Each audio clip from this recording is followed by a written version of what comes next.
RTP. Le damos la bienvenida a la entrevistada, a la invitada de este último segmento del programa. Ella es la doctora Estefanía Luzuriaga. Placer siempre tenerte aquí. Gracias, igualmente acompañarlos. Vamos a hablar sobre Petroecuador y cómo pone fin a distorsiones salariales. Esto lo anunciaba la empresa pública Petroecuador en un comunicado. Y a personal sobrevalorado que fue expulsado con un ahorro de 1,7 millones anuales. Doctora. Yo creo que la noticia habla por sí sola, ¿no? Digamos, de alguna manera, esta medida que se comunicó, creo que fue la vocera oficial que dio el primer comunicado esta semana, se explica por sí sola. Yo creo que va de la mano con esta reingeniería que están tratando de hacer de las empresas públicas. En principio, por lo menos, por cómo está desarrollada la narrativa, parece una medida que por un lado genera eficiencia en el gasto público y por otro lado no va a afectar el funcionamiento de Petroecuador. Habrá que ver igual justamente dónde están estos ajustes y cuáles son las medidas que se han tomado para que no afecte el funcionamiento. Pero creo que ir poniendo orden, ir buscando, digamos, el respeto por ejemplo, de la escala salarial, suena como una buena idea, ¿no? para la gestión pública. Estefanía, me gustaría un poco hablar sobre justamente este tema. Se habla de un ahorro de 1.7 millones de dólares. Si eso se lo divide para los 70 funcionarios que en teoría fueron cesados, estamos hablando de $24.500 al año, anuales para los 70, que si lo divides para 12 meses, estamos hablando de $2.035 mensuales. Que con el tampoco décimo dividirlo para 13, $1.800, $1.900 mensuales. Que más o menos por ahí. Entonces, que tampoco nos venden la idea de que eran sueldazos dorados. Ahora, hay un tema importante. ¿De dónde nacen estos sueldos? Una cosa es que le digan que fue un director zonal, por ejemplo, del Petroecuador, o un departamento, mejor dicho, a otra cosa que sea el asesor 5 de no sé qué en un departamento. Eso quizás puede ser la distorsión. Pero en ese sentido, primero preguntarte dos cosas. La primera, bajo ese contexto, ¿realmente termina siendo una medida efectiva o es más discursiva o incluso demagógica más que otra cosa? Y la segunda, si ya estamos hablando de Petroecuador, que es la empresa quizás más importante del país, donde el ingreso petrolero es muy importante en Ecuador, siento que también debería ser algo competitivo y quizás los sueldos ahí no corresponden a lo que puede dar en el mercado en cualquier otra empresa petrolera privada del mundo incluso. ¿Y quién se quiere hacer cargo de una empresa petrolera en Ecuador si no están quizás acordes los sueldos? Entonces hay que también ponderar esa parte. Bien, yo creo que hay dos puntos a tomar en consideración. Lo primero es que el comunicado indica que son sueldos que están distorsionados, o sea, que están por fuera de la escala. Eso me lleva a pensar que corresponden justamente a esos cargos que tú mencionabas. El asesor número 5, habría que ver realmente cuál es el perfil de las personas que han sido reubicadas, digamos, porque entiendo que no se ha eliminado los cargos, sino que se han ubicado nuevas personas en esos cargos que estén dentro de esa escala salarial. Entonces, ese sería el primer punto. Lo segundo es que tendríamos que ver la desviación estándar de esos sueldos, es decir, si efectivamente esa división que tú has hecho en el que te da $2.000, digamos, aprox, efectivamente eran sueldos en donde todos los funcionarios ganaban lo mismo. O sea, hay una distorsión importante en eso. Es decir, si hay alguien que ganaba 5.000 y otro que ganaba, no sé, 1.000. Entonces, eso también creo que es importante. No creo que todos los puestos que han sido removidos hayan correspondido necesariamente al mismo valor de remuneración. Y finalmente coincido con esta idea de que hay que transparentar esas escalas salariales en relación al tipo de empresa que se está manejando. O sea, coincido que para tener un perfil competente y para poder buscar el recurso humano necesario para que esta empresa pública responda como debe responder, es necesario que esos sueldos estén homologados, digamos, dentro de lo que el mercado del sector, en este caso el sector petrolero, tiene como referencia. Pero ese proceso es necesario hacerlo urgentemente, pero no quita que hay que cumplir la escala salarial que hay hoy. Es decir, lo uno no elimina lo otro. Si bien es cierto, es importante que se transparenten esos sueldos y que los sueldos respondan al mercado, eso no es razón o justificativo para que durante mucho tiempo se estén inflando sueldos sin que eso esté correctamente regulado por la entidad competente. En este punto, tal vez lo que la ciudadanía se pregunta a propósito de la entrevista que hacía el presidente un poco antes de su cambio de mando, de la posesión, es ¿qué le falta a Petroecuador para lograr el estándar de, no sé, Petromalasia y las grandes empresas estatales con participación privada que han optimizado, digamos, la producción petrolera? Vemos que hay varios casos de éxito de empresas petroleras nacionales a nivel internacional. ¿Qué le falta? Hablaba el presidente, por ejemplo, de la necesidad de auditar balances para poder de una u otra manera emitir obligaciones o generar créditos. ¿Qué necesita una entidad como Petroecuador y en general cualquier empresa pública de esa envergadura para dar el salto? Yo creo que realmente consiste en 3 elementos. Por un lado, y me sumo a lo que conversábamos hasta hace un momento, el tema de contar, digamos, con un recurso humano que realmente esté capacitado y motivado para hacer que esa institución funcione de manera eficiente. Por otro lado, se necesita una inversión importante en la infraestructura y en el equipamiento de ese tipo de empresas públicas. Creo que eso también se suma a esta mirada de repensar el sector, las empresas públicas, no solamente Petroecuador, sino se ha hablado también de otras empresas públicas, para aumentar justamente, para tener claridad de cuál es el estado de cada una de estas empresas y para poder aumentar su productividad. Entonces, contar con un punto de partida es fundamental para poder responder a aumentar su eficiencia y a que operen como otras empresas públicas lo hacen. Estefanía, me gustaría hacerte una pregunta desde el tema macro, para saber un poco tu opinión de manera general. ¿Cómo podríamos hacer que el Estado ecuatoriano sea más eficiente? Esa pregunta es una pregunta interesante. Bueno, yo creo que en mi criterio tiene que ver con lo mismo, ¿no? El tema de competencias, es decir, entender que cuando ocupamos algunos puestos de administración pública, hay 2 factores. Evidentemente hay un factor que tiene que ver con tener la disponibilidad y el conocimiento de la gestión pública, que es fundamental, pero otro tema importantísimo es conocer y tener competencias del área que se está manejando. Eso es fundamental.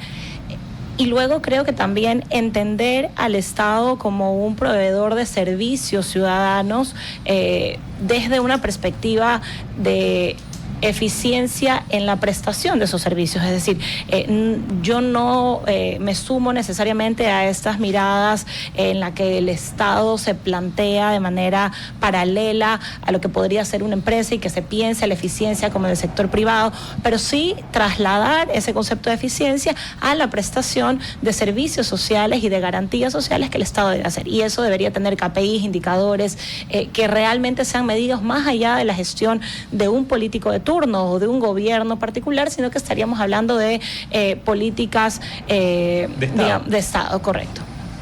Y que puedan ser evaluadas al final del día. Eso es lo importante, es decir, cómo nosotros sabemos la eficiencia que da cada dólar en el sector público, cuál es la llegada que eso tiene y que eso pueda ser medible a lo largo del tiempo. Eso ha cambiado en nuestro país dependiendo del gobierno de turno, desde la política social, desde la política económica, y cada gobierno busca una manera diferente de medirla y se instala, digamos, en una narrativa que está pensada a un plan a los años que tenga el gobierno, pero pensar desde unas políticas de Estado y construir unos KPIs que nos ayuden a entender la eficiencia desde la prestación de los servicios sociales, para mí es como el punto de inicio para responder una pregunta que es mucho más compleja que esto. Pues, ¿no? Pero, perdona, Jorge, quiero aprovechar ese input porque hay una discusión, ¿no? Hoy en la modernidad se habla de que nuestras generaciones cada día se desapegan más a los trabajos de larga data y optan más por proyectos, por momentos y diferentes etapas de crecimiento profesional.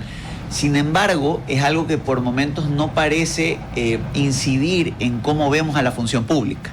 Entonces, los funcionarios públicos al final del día son personas de una generación y la concepción de la carrera pública es generar expertise durante el suficiente tiempo como para que la entidad se vuelva viable. Y ahí viene la pregunta. ¿no será que el servicio público también está experimentando ante las nuevas generaciones una necesidad de mutar en su estructura y más bien guiarse por proyectos más que por cargos estáticos, incluso por indicadores o por temas relacionados a corrupción? A lo mejor la imposibilidad de crecimiento o el estancamiento a título de estabilidad, en una sociedad que además el crédito se basa en la estabilidad, a lo mejor no estamos teniendo una mutación en las variables generacionales que no está acompañada del cambio en nuestras instituciones laborales, públicas y otras.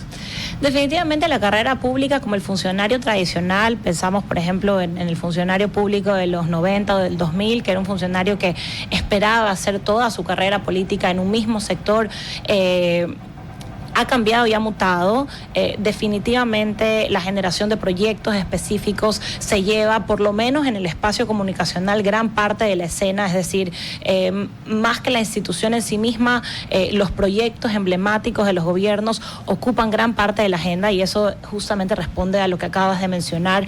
Sin embargo, esa modernidad también te lleva a pensar en lo que decíamos, es decir, pensar en un gobierno que incorpore elementos de ese modo de operar del sector público en términos de eficiencia y que sea capaz de medirlo más allá del funcionario que esté en ese momento ocupando un cargo particular, sino que sea capaz de dar cuenta de cómo cada uno de esos proyectos se suma a transformar indicadores país relevantes para la ciudadanía. Creería que por ahí deberíamos pensar un poco el rol de la participación del individuo en la configuración justamente de un proyecto país a largo plazo y que responda a ese sentido de eficiencia que mencionábamos hace un momento.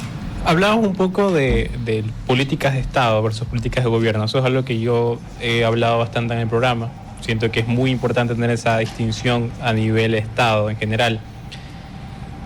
¿Cómo podemos tener esa distinción en Ecuador? Porque siento que también depende mucho de la calidad de actores políticos que tengas, de la madurez que incluso puedas tener en general. No depende tanto, para mí, al menos, de ideologías ni de partidos, sino depende de pensar no solamente en el presente ni en tus votantes, sino depende de pensar en el más allá, en el largo plazo, en qué pasará incluso cuando yo no esté en el poder. ¿Qué podríamos hacer para tener esas políticas de Estado de gobierno, pero también para aumentar esa madurez política? Bien, definitivamente coincido, no tiene que ver con un partido político, no tiene que ver con, ni siquiera tiene que ver con un líder político particular. Si bien es cierto, los liderazgos en estos modelos personalistas evidentemente trascienden al partido y pueden trascender al periodo, digamos, en funciones, pero más allá, inclusive el líder en sí mismo tiene que ver con una apuesta que responda justamente a una mirada a futuro. Yo creo que realmente las nuevas demografías, es decir, van a responder más a este tipo de proyectos. Quiero tomar, y yo sé que no es el motivo de la entrevista, pero a colación lo que acaba de pasar en New York con la candidatura a los alcaldes, ¿no? Vimos justamente como dos de los candidatos decidieron sumarse, inclusive como primera y segunda opción, justamente porque lograron encontrar acuerdos entre ambos que les permitía apoyar al candidato contrario en ambos casos, ¿no? Entonces, justamente esto que tú acabas de mencionar responde a este nuevo estilo también a veces de aproximarnos a la política, es decir, una política que cambia y que no es únicamente digamos, competitiva, que es un rasgo fundamental, pero que también hay un sentimiento, digamos, colaborativo de construcción en conjunto de una mirada de desarrollo. Y a mí me pareció que eso fue interesante y son elementos que hablan justamente de nuevas dinámicas en la escena electoral, en la coyuntura del caso que acabo de mencionar de New York, pero que hablan también de una nueva escena política, es decir, de cómo se puede ir reconfigurando y cómo podemos entonces, a partir de estos cambios desde la cultura política, desde lo que traen las nuevas demografías, incorporar elementos que permitan llegar a esos planes de Estado que son fundamentales, en lo que coincido contigo. A la hora de hacer planes de Estado, muchas veces uno cae en la desesperación por refundarlos todos, ¿no? En el Estado ecuatoriano, por eso tienes a la vez el problema de la puerta giratoria. Entra un nuevo gobierno y sale con un montón de funcionarios y entra la gente del ganador, del reciente ganador, pero también tienes el problema de la constante queja de que aquí hay una burocracia dorada que no la puedo votar. Las dos cosas al mismo tiempo, ¿ya? Efectivamente. Y eso va ligado también al tema de la metida de mano de la justicia, ¿no? Varios gobiernos han tratado de cambiar la función judicial para sacar a los aliados de sus antecesores y quizá para limpiar las cosas. Entonces, en la ley que se aprobó ayer, que lo hemos estado comentando bastante, la integridad pública, algo que me llama la atención. Se permite al presidente del Consejo de la Judicatura declarar una emergencia judicial, y dentro de esa emergencia judicial se podrá establecer un régimen especial y expedito de ingreso a la carrera judicial donde no se generará estabilidad a los servidores judiciales. Reasignar y requerir recursos presupuestarios, realizar evaluaciones anticipadas a jueces y fiscales y realizar las contrataciones por emergencia que se requieran. Es decir, los evalúo, los voto y pongo los míos y sin estabilidad laboral. ¿No es poner una puerta giratoria otra vez en la justicia?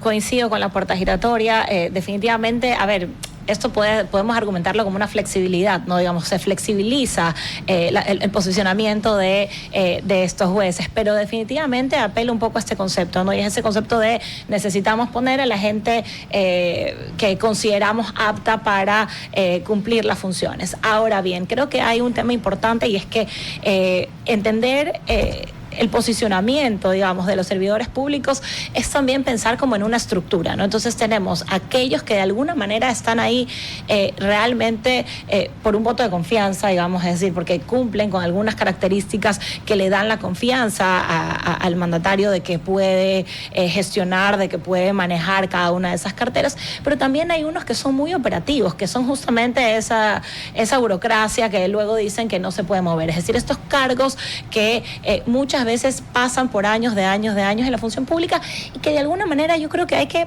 replantear, hay que pensarnos por lo menos qué tan problemáticos son, es decir, porque actualizar a esta gente, enseñar a toda una nueva, digamos, ola de funcionarios, tiene un costo, digamos, económico, y tiene un costo también en tiempo. ¿En cuánto tiempo puedo responder a, digamos, los trámites, las demandas ciudadanas de manera eficiente? Nos queda un minuto nada más. Tú mencionaste lo que pasó en Nueva York, la elección, bueno, virtual elección, porque ganaba la primaria demócrata, que ahorita es casi garantizarte ganar la alcaldía de la ciudad. Por más de que se va a pelear en una elección con candidatos independientes como el actual alcalde Eric Adams. Pero ha ganado la primaria demócrata Zoran Mandami, autoproclamado socialista democrático, que significa en Nueva York que él va a querer buses gratis, invertir más en el sistema del metro, exacto, para las comunidades, crear locales de venta de productos de primera necesidad que le pertenezcan a la municipalidad, para también implementar control de alquiler en los apartamentos, un montón de cosas.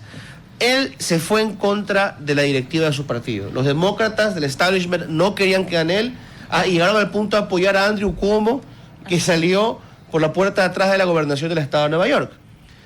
Pero mira, pasa eso dentro de un partido. ¿Por qué en los partidos ecuatorianos eso nunca podría pasar? Sería un quiebre, un cisma, un rompimiento total. Porque no tenemos un sistema de partidos que funcione. Es decir, si hay alguien que está a punto de que le pongan la cruz encima de mis criterios, es el sistema de partidos, y son los partidos tradicionales. Y es importante que fortalezcamos el partido en sí mismo, no solamente en los momentos electorales. Esto pasa porque el partido funciona como una institución.